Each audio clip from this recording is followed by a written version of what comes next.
Hi team. I had a little interesting fight that I thought might be helpful as an educational piece or whatever. It's kind of a useful little clip to talk about for you wannabe soloers out there. So a little backstory before I start the actual video. Short, well, there's not much backstory. I was in a ham drake. In case the fit isn't clear to you, it's just like all ballistic controls on the bottom, heavy missile or heavy assaults on top, a scram and web, and then 2 invulns. So pretty straightforward ship. I went to HED, it showed 3 active on the map. I chose to go to the SV5 gate where I landed in a drag bubble. There was a Dreameel and a Cinnaball on scan, which is basically fine. So I intentionally kind of warped to the drag bubble instead of a planet and then down to the gate. If I warp directly to the gate, I kind of ensure that they can't engage me in the way they want to. I'd rather just warp into the bubble and give them what they want, since I'm not really worried about those 2 ships alone. So I'll start the video now. 1, 2, 3 now. And so we start out where I've landed in the bubble here, and first thing I'm going to do is see what the Dreameel does.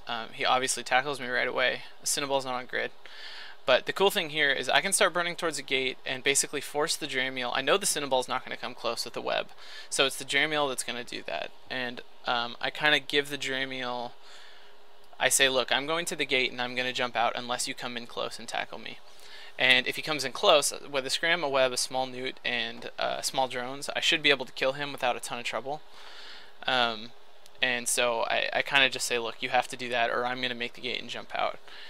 This guy doesn't really want to do that. He stays outside of tackling range, which is fine, but it just means I'm safe. I can just go to the gate and leave. Cinnaball lands and starts shooting me, but DPS isn't huge because he's got to stay at 25k or whatever.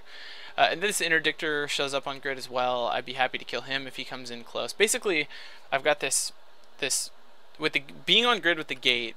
I'm forcing everything to a 10k range with me. If they want me to not jump out, they have to close that range. But if they do close that range, I can kill them. There's not enough DPS on the field right now for them to give me a tough decision about whether or not to engage, as you'll see in a second.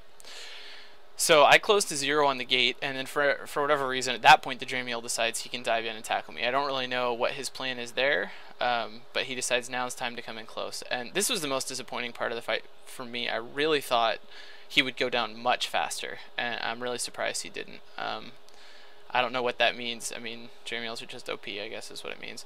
The other thing interesting is I overheated my scram and web to begin with to make sure he didn't slide out of my tackle, and then he did anyway. I dropped the heat and then accidentally turned my scram off, and that let him get outside. And I was burning towards him, and I should have been more aggressive about that. Anyway, once he's gone, there's no point in chasing him anymore, and now he knows too he can't come in that close, so he probably won't be back there.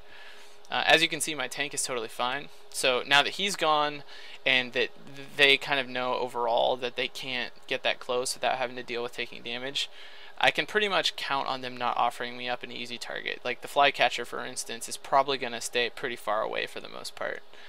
And now there's a hurricane on grid, which means I'm looking at more DPS, which means I've got to think a little harder before I take aggro again. So right now my plan is just de-aggro and leave, because there's not a whole lot else I can do, especially because I'm jammed by jam drones. That always makes your decision much easier. So they're all still just holding range. I did have the potential to actually warp somewhere, but other than warping back to low sec, there's not really a ton of benefit that offers, so I wasn't too focused on that idea. Now the flycatcher does come in close, but now see the problem is that if I choose to aggro the flycatcher, which I can't because of the jam drones, but if I decided to, I've got to decide if I'm going to have enough time to de-aggro again before I die, which I probably would have actually, but with the jam on me I just decided not to worry about it. Now I know that their whole gang has aggro, or at least I had thought their entire gang did. It turns out one guy jumps through and it's the hurricane, but I have a jump. I have 1 minute basically of freedom, and I choose to move up a gate rather than fight on this gate. That gives me a little more time to see if another ship is chasing. Like for instance, if something had come from the station, you saw local was at 12 or 14 or whatever, even though there was only 4 ships on my gate. If something else had showed up on the gate for the chase to try to get on the kill, I would know right now, because it would have jumped in before the rest of their aggro cleared, and that didn't happen. So I know that I have around a minute, maybe a little more than that, alone with the hurricane.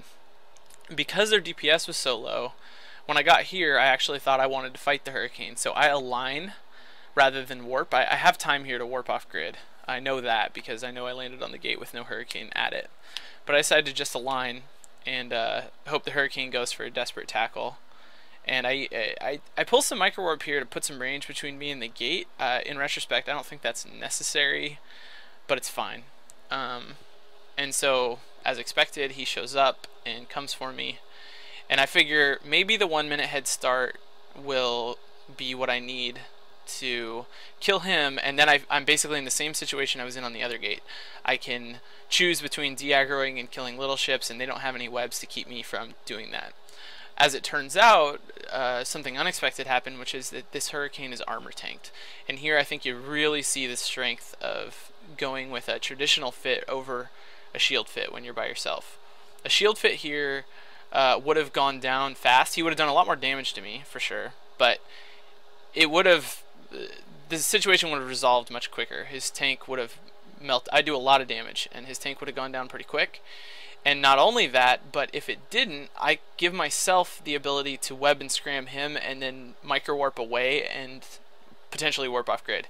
Against an armor cane like this, I don't have that option. He has a scram and web, so I am a sitting duck, which means I cannot leave unless I can kill him. And with the big armor tank, that's going to take some time. Of course, the other huge obstacle for me is these DCM drones, which in my opinion are not good for Eve. I don't know that they're particularly overpowered, but they're not very fun. And they jammed me once there. That was pretty critical. I think there would have been some hope. You know, if he had light drones, there would have been some hope that I can bring him down before this fight ends. As it turns out, because I just get jammed again right there, there's no hope for that. So from here on out, I'm basically perma-jammed. He's also got newts, so pretty soon my cap runs out, turns off my invulns and my DCU. And from here, I'm just dead.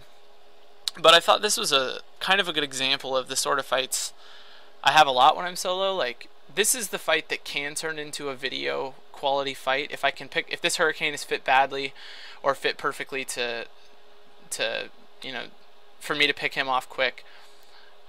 You know, maybe I go through that brawl in the other gate, I get to this gate with him isolated, I kill him, I reapproach, I isolate another ship on the other gate. You can see how that can kind of develop. And hopefully that first part of the fight where I'm showing you the decision that they have to make between putting themselves in a situation that I like and letting me go, that's the kind of situation you want. That's the kind of situation where people make mistakes. Anyway, that does it, I guess.